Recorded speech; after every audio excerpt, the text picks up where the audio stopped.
Hello friends, welcome to MT study. आइए आज हम लोग क्लास 10th गणित के प्रीवियस ईयर पेपर के बारे में देखते हैं। प्रीवियस ईयर पेपर में कितने क्वेश्चंस आते हैं। पूर्णांक 70 मार्क्स का है। ये 2023 का पेपर है गणित का। हिंदी इंग्लिश दोनों वर्जन्स में पेपर होते हैं आपके यूपी बोर्ड के, जो मेन एग्जाम का पेपर होता है। 15 मिनट एक्स्ट्रा टाइम पढ़ने के लिए दिए जाते हैं। कुल मिलाकर 3 घंटे 15 मिनट का पेपर होता है। आइए क्वेश्चन देखते हैं। जो 20 नंबर स्टार्टिंग के होते हैं वो आपको OMR में करने होते हैं। आपके क्वेश्चन बहुत ईजी होते हैं। आप हमारे चैनल पर आ करके इन सभी को विस्तृत पढ़ सकते हैं।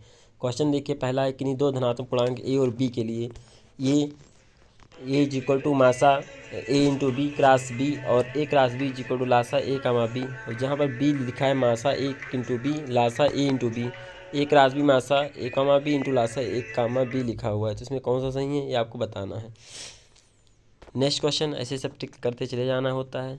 इंग्लिश में भी क्वेश्चन लिखा हुआ है, एक शून्योत्तर परमेय संख्या का भागफल क्या होता है वो आपको बताना है। शून्योत्तर परमेय संख्या एवं अपरमेय संख्या यानी the quotient of a non zero rational number, zero quotient zero ना हो और रेशनल नंबर विल बी क्या होगा वो बताना है। m is equal to 5, n is equal to m plus 7 है, तो root m square plus n square की वैल्यू बतानी है। ऐसे 20 मार्क्स के लगभग आपके क्वेश्चन आते हैं जो कि 1 मार्क्स के होते हैं। अब ये देखिए, डायरेक्ट आपसे पूछा गया कि A1 इसमें कुछ करना ही नहीं था कि, तो एक क्वेश्चन आपको गिवन है। अभी हम इसका एक्सप्लेनेशन अपने चैनल पर कराएंगे, तो आप लोग वीडियो का लिंक डाल देंगे, उस पर जाकर के आप एक्सप्लेनेशन देख लीजिएगा। इसमें से आपको पेपर दिखाया जाएगा अच्छे से, किस तरह पेपर आते हैं, कितने कितने मार्क्स के क्वेश्चन आते हैं, किस किस टॉपिक से कितने क्वेश्चन आते हैं। ये देखिए अलजेब्रा से क्वेश्चन है और इसमें डायरेक्ट क्वेश्चन पूछा गया है कि ये कैसे रेखाएँ हैं कि A1/A2 जब सब कुछ इक्वल होता है तो रेखाएँ कैसी होंगी, समांतर होंगी, प्रतिच्छेदित होंगी, समपाती होंगी। तो उस कंडीशन में रेखाएँ जो होंगी वो समपाती हो जाएंगी। ठीक है, रेखाएँ समपाती होती हैं, मतलब लाइन्स आर कॉलिनियर हो जाएंगी। नेक्स्ट क्वेश्चन हमारा है ये किसी संख्या का एक तिहाई भाग 21 के बराबर, ये भी अलजेब्रा से क्वेश्चन है। अभी आप देख लीजिए कितने क्वेश्चन, ये भी अलजेब्रा से, ये त्रिभुज चैप्टर से क्वेश्चन आया हुआ है, चैप्टर 6 से है। ये बहुत इजी क्वेश्चन आते हैं, इसमें कुछ करना नहीं होता है। ये कोऑर्डिनेट से है, ये त्रिभुज चैप्टर से दिया गया है, त्रिभुज चैप्टर से है। और ये क्वेश्चन भी आपका त्रिभुज से ही है। ये टेग्नामेंट्री बहुत इजी क्वेश्चन, टेग्नामेंट्री। और ये आपका मेंसुरेशन से दिया गया क्वेश्चन है, ये भी मेंसुरेशन से ही है। ये सर्कल चैप्टर से है। और ये क्वेश्चन आपका स्टैटिक से दिया गया है। स्टैटिक से बहुत इजी क्वेश्चन आते हैं। ये भी स्टैटिक से क्वेश्चन है और ये भी स्टैटिक से है। ये भी स्टैटिक से क्वेश्चन है, बहुत ईजी, सीधे सीधे फार्मूला पूछ लिया जाता है। क्वेश्चन पेपर हमारा यहाँ से मेन पेपर स्टार्ट होता है। तो 20 नंबर के आपके मल्टी चॉइस आते हैं। इसके बाद आपके विस्तृत उत्तरीय में डिटेल्स में आंसर जो देना है वो पहला खंड जो होता है उसमें 2-2 नंबर के क्वेश्चन आते हैं।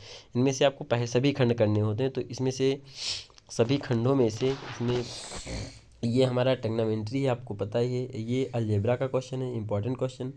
कोऑर्डिनेट का क्वेश्चन है, ये मेंसुरेशन से क्वेश्चन है, और ये कोऑर्डिनेट से है, और ये हमारा क्वेश्चन जो है स्टैटिक से है। बहुत इजी क्वेश्चन है सब। जिसको इंग्लिश में समझना हो, CBSE वाले बच्चे इंग्लिश में समझ सकते हैं। इसमें से 5 जो दूसरा खंड होता है, जो 4 मार्क्स के क्वेश्चन आते हैं, 4 मार्क्स के होते हैं। इनमें से मात्र आपको 5 करने होते हैं। ये भी बहुत ईजी होता है। देखिए, इसमें तो एक आपको ड्राइंग करनी है यहाँ पर, और दूसरा जो क्वेश्चन है इसमें m की वैल्यू निकालनी। ये सीधे NCERT से क्वेश्चन पूछा गया, इसलिए मैं कहता हूँ कि NCERT बहुत अच्छे से प्रिपेयर करिए, चूँकि 80% क्वेश्चन NCERT से आते हैं। और ये क्वेश्चन अलजेब्रा से है, और ये जो क्वेश्चन है वो ट्रायंगल से है। और जो ये क्वेश्चन है ये भी अलजेब्रा से ही है, और ये भी क्वेश्चन अलजेब्रा से है, और ये स्टैटिक से क्वेश्चन है। नेक्स्ट, और इसके बाद नेक्स्ट क्वेश्चन आपका तीसरा जो क्वेश्चन होता है, तीसरा चौथा 2 क्वेश्चन ऐसे होते हैं जो सिर्फ एक ही करना होता है, अथवा करके होता है। दोनों में से एक कोई भी आप कर सकते हैं। तो ये क्वेश्चन जो आपका है, ये आयतन पृष्ठ, ये है आपका मेंसुरेशन से है, और दूसरा क्वेश्चन ये भी मेंसुरेशन से ही है। और दोनों में से कोई एक करना है। जो फोर्थ क्वेश्चन में ये आपका क्वेश्चन जो है वो टेग्नामेंट्री चैप्टर जो था, टेग्नामेंट्री के उपयोग से क्वेश्चन है ये। और ये क्वेश्चन भी उसी से ही है, उन्नयन कोण और नमन कोण वाले चैप्टर से क्वेश्चन है, चैप्टर नंबर 9 त्रिकोणमिति के अनुप्रयोग से क्वेश्चन है। इसके बाद क्वेश्चन नंबर 5 भी 6 मार्क्स का होता है। इसमें से दोनों में से कोई एक करना होता है 5 में।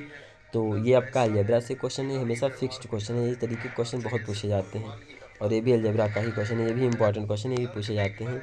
5 बस 5 ही क्वेश्चन आते हैं, इतना क्वेश्चन आता है। पेपर बहुत ईजी आता है। आप लोग अगर अच्छे से प्रैक्टिस करें तो मुझे आशा है कि आप लोग इसमें 70 मार्क्स फुल ऑब्टेन कर सकते हैं। क्योंकि बिकॉज ये होता है 70 नंबर का पेपर है, जिसमें 20 नंबर तो आपकी MCQ के ही आ जाते हैं। बच रहे हैं 50 क्वेश्चंस। 50 मार्क्स के क्वेश्चन जो आते हैं वो 2-2 नंबर वाले आते हैं। बहुत ईजी लास्ट के जो 3 क्वेश्चन होते हैं बहुत ईजी होते हैं। उन 3 को करने से ही आपको लगभग 15, 17, 20 नंबर मिल जाता है। तो ये बहुत ईजी पेपर अब आ गया है। तो आप लोग इसको अच्छे से प्रैक्टिस करिए और कर सकते हैं। इसका फुल डिटेल मैं आपको लिंक में दे दूँगा, इससे आकर के इसका फुल एनालिसिस आप हमारे चैनल पर देख सकते हैं। Okay, thank you.